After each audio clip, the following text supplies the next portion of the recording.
So in this segment, we're going to be talking about only a few companies facing staff shortages plan to raise pay. So we obviously heard about lorry drivers getting, huge pay rises because there's a massive shortage in that industry, and that stuff needs to get moving. But in other industries such as hospitality, that's not happening yet because bosses or employers haven't figured out that they need to pay people more to entice them into those roles. For some reason, they have not figured that out yet. That's a terrifying thought right there. No one wants to see that. So, anyways, fewer than a quarter of UK companies struggling to hire staff after the easing of the pandemic restrictions plan to increase their wages. So, less than a quarter are planning to increase their wages. So, the vast majority of them that are facing staffing problems are not going to do pay rises. So, they haven't figured out one of the reasons why they're losing staff or failing to hire staff. I saw a job advert in London for a chain kind of outlet sandwich shop where they want to pay managers £10 an hour, which is incredibly low amount for a manager. I think they wanted to pay floor workers around £9 an hour, which is apparently less than the living wage in London. You're not going to hire people on those wages. You may have to increase prices at that point to sustain the high wages, but you're not going to entice people into those roles by paying such a little amount.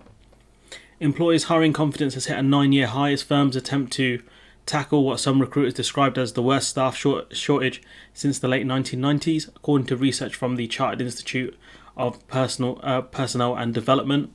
The quarterly survey, which includes more than 2,000 employees and covers all sectors of the economy, found that 69% of employers were planning to take on new staff over the coming weeks compared to 49% this time last year. That could be down to the fact that people have changed roles because maybe they found better pay or just EU staff leaving in general, so they have to employ more people. When employers with hard-to-fill vacancies, which are most common in sectors such as hospitality and healthcare, were asked how they would deal with the gaps, only 23% said they would raise wages, 44% said they would develop skills for existing staff, and 23% intended to hire more apprentices who are paid notoriously low amounts because it's a massive loophole the government created a long time ago. 14% said they would do nothing, so well done, you're going to lose a lot of your staff, congrats. And 9% said they would increase or introduce or increase automation. Yeah, that's going to take a while. Good luck with that. So 23% said they would raise wages, which is the most sensible thing to do. The rest, training existing staff is good, but if you do skill them up and don't offer them the same amount they would get elsewhere, chances are they're just going to leave. So you have to make sure that once they get to that trained phase, the money that you're giving them is good enough.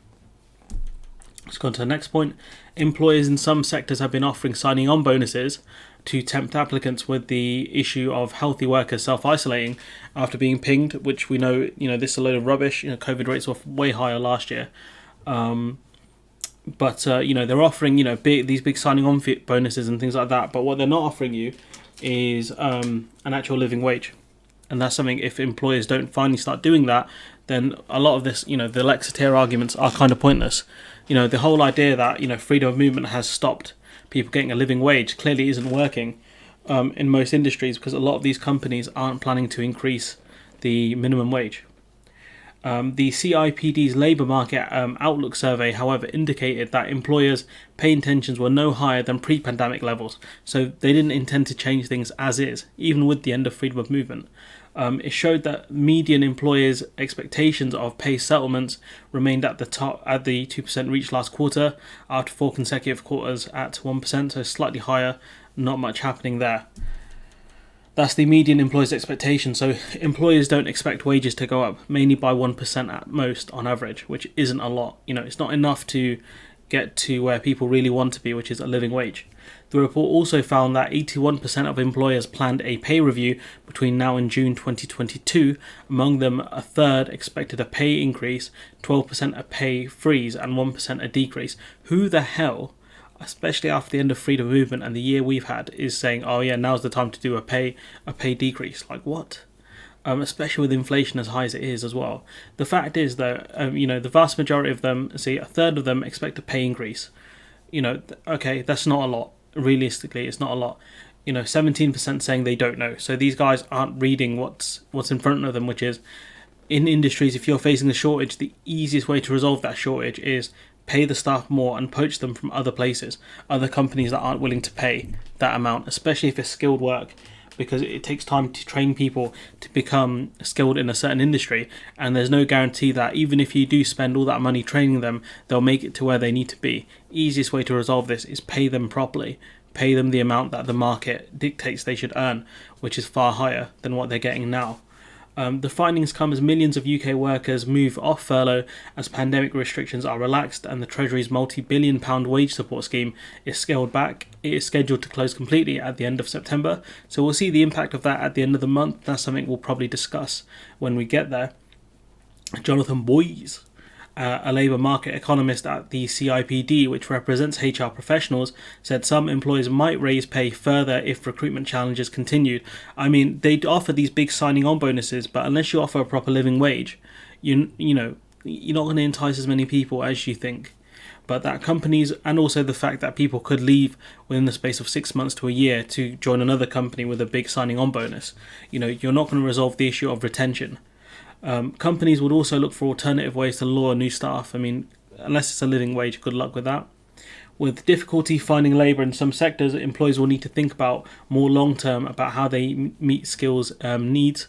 So that means better training, also increasing apprentice wages, which are horrendous in this country. Maybe the abolition of the apprenticeship system entirely. Who knows? He said it's important for organisations to look carefully at their recruitment and I think more importantly, honestly, the retention strategies and consider where they need to develop these, for example, by increasing investment in training and reskilling. That could be the key there, offering people more chances to be internally promoted. That's also a great thing to do. The only issue is once you upskill someone, you have to make sure they stay with your company, but also replace them to get someone in to replace the job that they did before. Retention strategies should be built on boosting job quality in mind, as employers have a huge role to play in improving workers' lives, and that might mean offering more flexibility to workers where maybe they can work from home on certain days depending on what the job role is, or you offer them better hours or whatever, more flexible hours so that they can revolve that around their home lives. But this kind of end of freedom of movement has not had the impact some people wanted it to have, with only 25% of companies intending to lure new recruits with higher wages. These Lexit ideas that once freedom of movement ends, we'll have a much better system where workers are less likely to be exploited. Well, we're seeing massive shortages in industries, and what's happened now in certain places, yes, wages have gone up, but in most industries like processing, what you're seeing is prisoners replacing the roles that kind of EU workers did. And so that's going to keep wages low in those sectors, because instead of addressing those things, these industries and the government want to keep wages low. The only way to resolve these issues is by getting a Labour government in, or a coalition government in, that fundamentally believes in the living wage and understands living conditions properly, understands economics properly. But until then, we're going to see continued shortages and companies failing to understand why there are continued shortages. Anyways, I'm going to leave it there. Let me know what you think in the comments below. Like, comment, share, subscribe, and hopefully I'll see you in the next one.